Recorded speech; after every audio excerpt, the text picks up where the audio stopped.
Today, we're going to try a different format, organized by the issues facing Kansans today. I asked KMBC9's Eric Graves to help me share the load as we get you prepared for the polls. Eric, voters tell us affordability is one of the biggest issues, if not the biggest. Of course, each candidate has their own take, but all of them want to lower property taxes in some way. That's right, Cody. It's a hot button issue that politicians in both parties say needs to be addressed, but nobody's come up with a solution so far. Now, this comes up every year in the Kansas legislature, most recently in a bill vetoed by Governor Laura Kelly. Right, that bill would have restricted how cities and counties boost spending. The governor called it a false promise. Senate President Ty Masterson tells me lowering spending is the major factor here.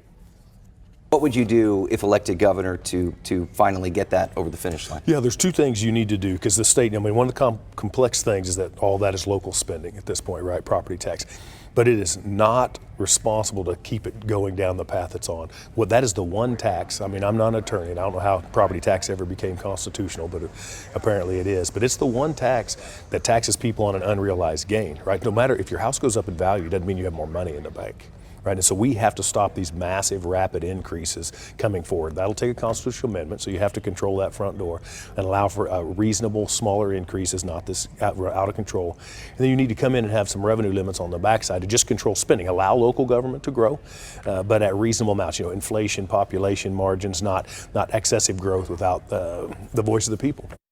So Masterson wants Kansas voters to change the state constitution to cap property taxes while reining in spending, and much of his plan echoes what we saw in the bill passed by the legislature this past session. Yeah, Cody, other candidates think a more local approach may be the way to go with this to try and save taxpayers money. Insurance Commissioner Vicki Schmidt told me part of the solution involves changing how appraisers operate. Starts back with the city and the counties. I think if the state's going to streamline government like I hope to do, then cities and counties can look for efficiencies also. But it also we need to talk about our appraisers, how we train them, make sure that they're all receiving the same training. Then you can go into the appeal process, and that doesn't seem to be transparent county to county, and certainly doesn't seem to be the same county to county. Schmidt also called the state legislature's recent attempts at property tax reform gimmicks and political games, saying there's no easy button to solve this issue. Interesting. Yeah, she's not the only candidate talking about starting at the source and looking at how homes are valued. So is Secretary of State Scott Schwab. You've probably seen his ad poking a little fun at himself with his bald plan for property taxes. Schwab tells me sky-high appraisals are a financial death knell for many families. People are being priced out of their homes. And it's unfair because it's not necessarily the mill levy going up. It's the appraisal. It's a ghost tax. They're just raising revenue like crazy. And so then people are like, well, we can't afford to live here because of property taxes. They sell it, and they sell it for less than the appraisal. Oops, sorry, I guess we'll keep the money. It's unfair. That money needs to go back to that homeowner. And we need to quit artificially inflating values because it's creating a bubble and as it relates to real estate. And oh wait, we saw what happened.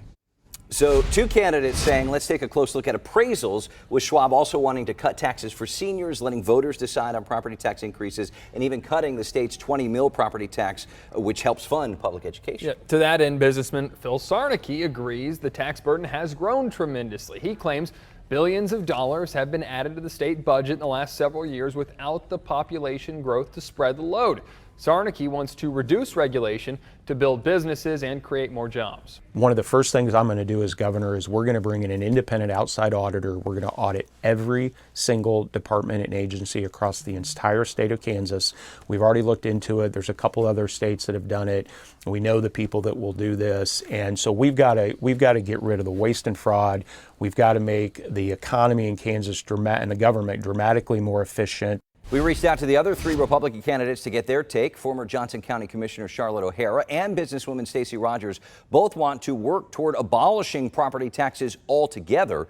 Restaurant manager Nick Reinecker didn't provide us with a specific plan for property taxes, but he says he wants to make Kansas more affordable by removing regulations and cutting government spending.